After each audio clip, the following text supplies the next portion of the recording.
السلام عليكم ورحمة الله. أتمنى تكونوا بخير. الآن كنتواجدوا في مدينة تارودانت حاضرة سوس العالمة، والمناسبة هو الملتقى الوطني الثاني للدراجة السياحية والترحال كيف كيبان لكم. والناس يعني الدراجين قصدوها من جميع الجهات عبر ربوع المملكة. جاو الناس من وجدة، جاو الناس من خنيفرة، جاو من فقيه بن صالح، قريب كاع الدار البيضاء اللي منهم هنا، والقائمة طويلة.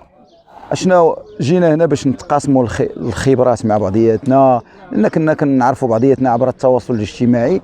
كنا كنعرفوا بعضياتنا ملي كنتلاقاو في شي جبال او في شي عقبه ولا في شي طلعه.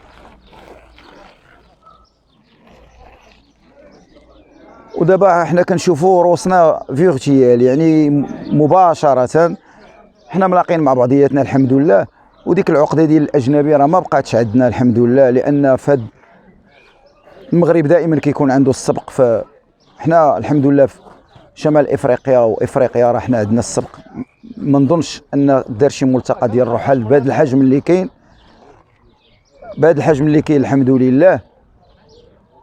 معنا خبراء حول المعدات، اواني الطبخ اللي غيتكلموا، لان غيكون اليوم حفل عشاء، ومن بعد غادي تكون حلقات ديال الناس اللي هاد الناس مشكورين ديال تارودانت الممثلين في الرئيس ديال الجمعيه ديال الذهبيه للدراجات السي خالد هرماس، وواحد الثله ديال الخيرين والرياديين الحقيقيين اللي عندهم غيره على هذه الرياضه. وهذا سبحان الله العظيم، هذه الدراجه وحداتنا تقدر توحدنا في المغرب كامل. علاش؟ لان ملي كتكون غادي وكتلاقى مع الناس كتلقى واحد التوحيد ما بينك وما بين شي مغربي خوك، كيلقى كيقول لك واش خصك شي قرعه الماء، واش خصك.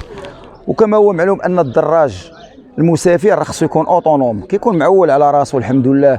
الدراري تبارك الله عندهم المعدات، عندهم اواني ديالهم، ما كيخصهم حتى شي خير. اللي خصهم هو الدعاء فقط، لان هنا الدراج راه كتكون عنده انافه، كتكون عنده واحد الزهد، يعني ما باغي حتى شي حاجه، وكيسيح في الارض.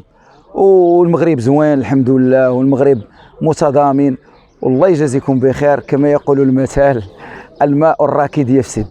ما معنى غادي ندير اسقاط على بعض الاشخاص اللي كيكونوا في المدينه مع الزحام ومع التفاعل ومع لو ستريس، كيسخط على المغرب وكيقول لك راه ما بقى ما يتعجب. ولكن بالعكس، خرج ولمس الارض، لمس الطبيعه، وقرب للارض ولمس التراب، وغادي تشوف شي حوايج وتشوف الكرم ديال المغاربه. واكبر دليل هو داكشي اللي وقع في الزلزال ديال اسني. كلشي ضامن، وراه غادي نرجع لها وغنقولها ونأكدها: الماء الراكد يفسد. اللي كيبقى متقوقع في المدينه وكيبقى ساخط، خرجوا شوفوا الطبيعه وشموا الهواء، والله تتنتعشوا، وبلادنا احسن بلاد. السلام عليكم ورحمه الله.